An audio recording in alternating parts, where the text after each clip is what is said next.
Hadirin ma'asyiral muslimin yang dimuliakan Allah Subhanahu wa taala, di dalam surat Al-Baqarah ayat 183 yang telah kami bacakan di muqaddimah tadi, yang menjadi dalil diwajibkannya kaum muslimin untuk menjalankan ibadah puasa ini, itu adalah termasuk di dalam ayat-ayat madaniyah.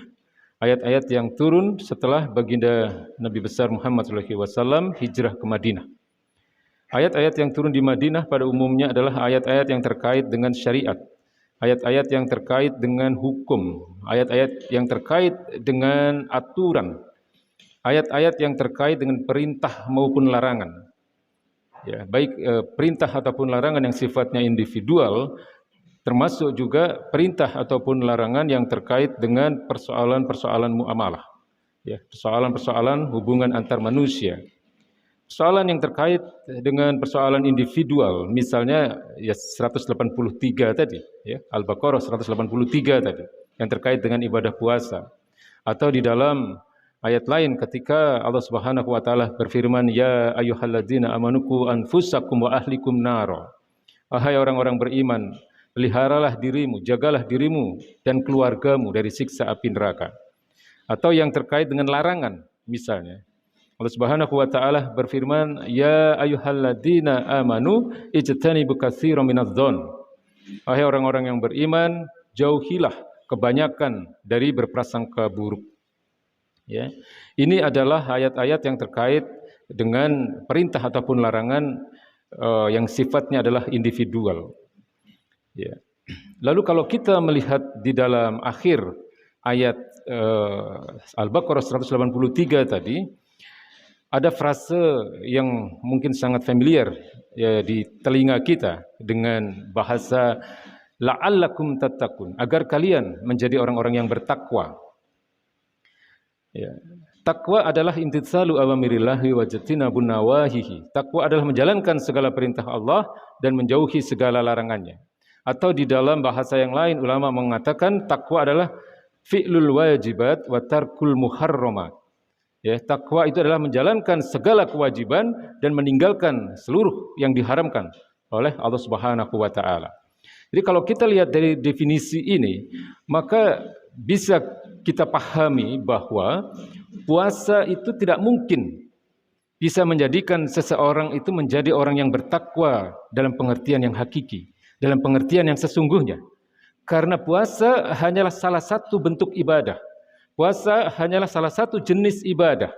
Sementara banyak ibadah selain puasa, baik yang terkait dengan ibadah mahdoh atau ibadah individual, ibadah yang langsung berhubungan antara seorang pribadi kepada Tuhannya, maupun juga ibadah-ibadah ghairu mahdoh, ibadah-ibadah yang terkait dengan hubungan antar manusia, atau ibadah yang kita sebut juga seringkali dengan istilah hablu minan nas. Banyak sekali, sehingga puasa hanyalah salah satu jenis ibadah. Ya. Maka banyak juga ayat-ayat yang terkait dengan ibadah-ibadah selain puasa yang diakhiri dengan frase la'allakum tattaqun.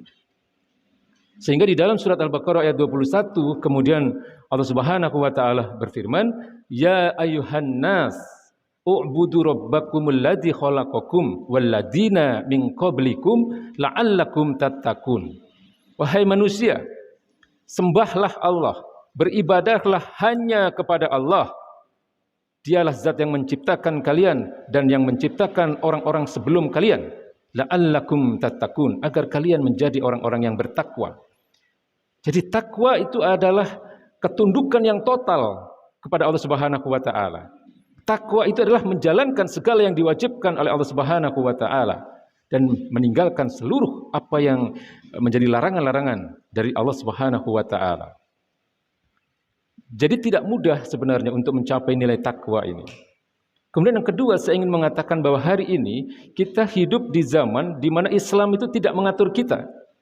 Kehidupan kita hari ini sangat berbeda dengan kehidupan pada masa-masa kenabian. Kehidupan masyarakat pada masa-masa sahabat, pada masa-masa khulafaur rasyidin, atau kehidupan pada masa-masa masih adanya kekhilafahan. Pada masa-masa itu, kehidupan umat Islam diatur dengan hukum-hukum Islam, dengan syariat Islam, dengan aturan-aturan Islam. dengan hukum-hukum yang sumbernya adalah Al-Quranul Karim dan sunnah-sunnah baginda Nabi besar Muhammad SAW. Sehingga iklim kehidupan masyarakat, suasana kehidupan bermasyarakat maupun bernegara itu sangat kondusif, sangat menunjang untuk terbentuknya pribadi-pribadi yang bertakwa. Ya, karena sistem Islam atau kehidupan ketika diatur oleh Islam itu akan menciptakan satu masyarakat yang didorong untuk menjadi orang-orang yang bertakwa, untuk mendekatkan diri kepada Allah Subhanahu wa taala, untuk menjadi orang-orang yang punya ketundukan total kepada apapun yang menjadi ketetapan dari Allah Subhanahu wa taala. Sementara hari ini kita diatur oleh aturan-aturan yang bersifat sekuleristik, aturan-aturan sekulerisme, aturan-aturan yang justru menjauhkan agama dari kehidupan. Agama hanya dijadikan untuk persoalan-persoalan individu. Ya, maka sering dikatakan jangan bawa-bawa agama. Ya, ini adalah pemikiran-pemikiran sekulerisme. Sehingga aturan-aturan kehidupan yang mengatur kita hari ini adalah aturan-aturan kehidupan yang justru menjauhkan manusia dari Rabb-nya, menjauhkan manusia dari agama yang mulia ini. Ini harus kita sadari dan harus kita pahami. Karena ini merupakan satu tantangan yang berat bagi kita untuk mencapai status ketakwaan itu sendiri. Bahkan untuk mencapai status keimanan yang benar itu pun hari ini tidak mudah. Ya. Karena kehidupan hari ini sangat jauh ya, dari kehidupan yang akan membawa kita kepada ketaatan kepada Allah Subhanahu wa taala. Ya. Kita lihat bagaimana proses sekulerisasi, bagaimana proses liberalisasi bahkan itu sangat masif dilakukan oleh pihak-pihak tertentu. Karena memang ini adalah merupakan satu zaman yang sering kali kita katakan adalah masa-masa di mana umat Islam harus menghadapi ghazwul fikri, perang pemikiran. Dan bahaya sekali ketika umat Islam, sebagian di antara mereka telah terjerumus ke dalam pemahaman-pemahaman yang sekuleristik ini. Sehingga akidah mereka banyak yang kacau, banyak yang rusak. Ya, sehingga banyak dari mereka kemudian memahami dan meyakini sebagian ayat-ayat Allah, lalu mengingkari sebagian ayat-ayat yang lain. Ya. Sekali lagi kami ingin mengatakan bahwa Ramadan atau ibadah puasa itu tidak bisa ya, untuk melahirkan seseorang itu menjadi orang yang bertakwa dalam pengertian yang sepenuhnya, dalam pengertian yang sesungguhnya. Ya, karena ibadah Ramadan itu terintegrasi dengan ibadah-ibadah yang lain. Ya. Kalau tadi saya sudah berikan contoh tentang ibadah-ibadah yang sifatnya individual, masih banyak ayat-ayat yang terkait dengan ibadah ini yang sifatnya adalah ibadah-ibadah ghairu mahdoh, ibadah-ibadah yang terkait dengan hubungan antar manusia. Ya, contoh ketika Allah Subhanahu wa taala berfirman, "Ya ayyuhalladzina amanu." Ya. Wahai orang-orang yang beriman, ya, ittaqullah, bertakwalah kalian kepada Allah Subhanahu wa taala. Wa dharu ma baqiya minar riba, dan tinggalkanlah sebagian dari sisa-sisa riba itu. Ini adalah ayat yang merupakan larangan dari Allah Subhanahu wa taala terhadap sistem keuangan atau kegiatan perekonomian yang ribawi. Namun hari ini tidak mudah bagi kita untuk meninggalkan sama sekali praktek ribawi ini, ya, karena mau tidak mau dalam aktivitas kehidupan kita, dalam aktivitas perdagangan, dalam aktivitas kerja misalnya, mau tidak mau kita harus bersentuhan dengan praktek-praktek ribawi ini. Bahkan uang yang ada di dompet-dompet kita itu ratusan ribu, 50 ribu dan seterusnya itu pun sudah mengandung unsur riba di situ. Ya, karena dia tidak di backup oleh emas dan perak sebagaimana aturan dari sistem Islam. Jadi hadirin ma'asyiral muslimin yang dimuliakan Allah Subhanahu wa taala.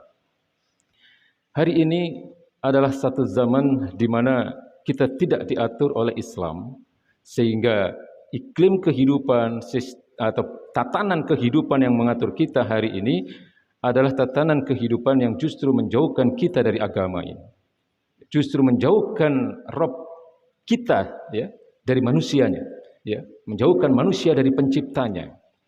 Ya, sehingga yang harus kita lakukan yang pertama adalah menjaga akidah kita sendiri, menjaga akidah keluarga, ya, istri dan anak-anak kita. Karena sistem kehidupan yang hari ini mengatur kita itu akan sangat berpotensi untuk merusak akidah umat Islam. Kita sering mendengar ada istilah semua agama sama misalnya. Ini bahaya sekali kalau diyakini kebenarannya. Karena jelas Allah mengatakan tidak ada kebenaran selain Islam. Ya. Atau beberapa hari ini ramai adanya satu pendapat yang memperbolehkan pernikahan beda agama, misalnya. Ya, sehingga diperdebatkan di televisi.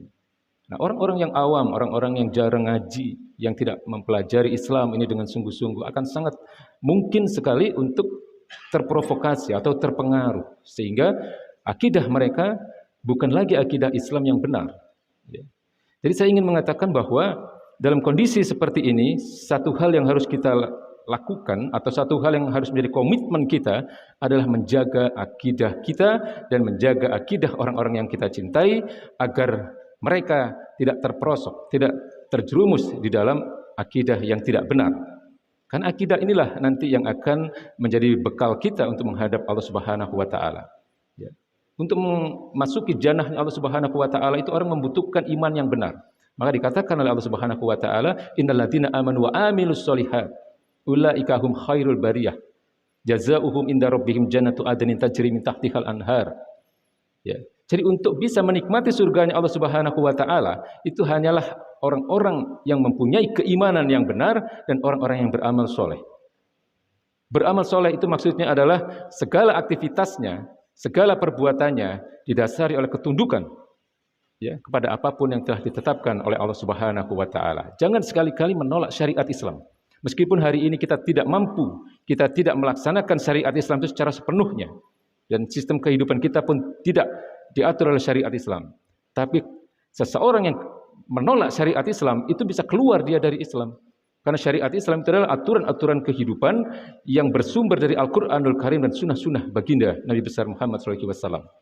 Tidak ada keraguan, tidak ada perbedaan pandangan di tengah-tengah para ulama tentang wajibnya menerapkan syariat Islam ini. Para ulama mengatakan kewajiban ini adalah kewajiban yang paling agung, a'zamul wajibat.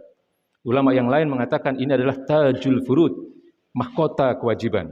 Kalau Imam Al-Ghazali dalam kitab beliau Ihya Ulumuddin mengatakan bahwa kewajiban menerapkan syariat Islam secara kafah ini adalah afdalul wajibat, seutama-utamanya kewajiban. Karena ini mencakup seluruh perintah Allah Subhanahu wa taala dan mencakup juga seluruh larangan-larangan Allah Subhanahu wa taala, bukan persoalan-persoalan yang bersifat parsial.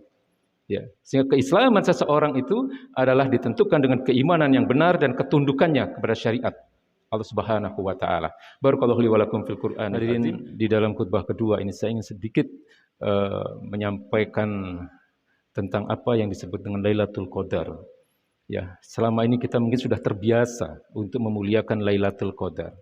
Tapi kita tidak terbiasa untuk memuliakan apa yang menyebabkan Lailatul Qadar itu menjadi satu malam yang luar biasa.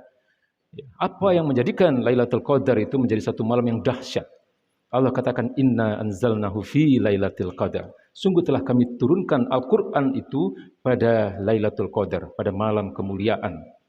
Artinya Al-Qur'anlah yang menjadikan malam itu menjadi malam yang luar biasa.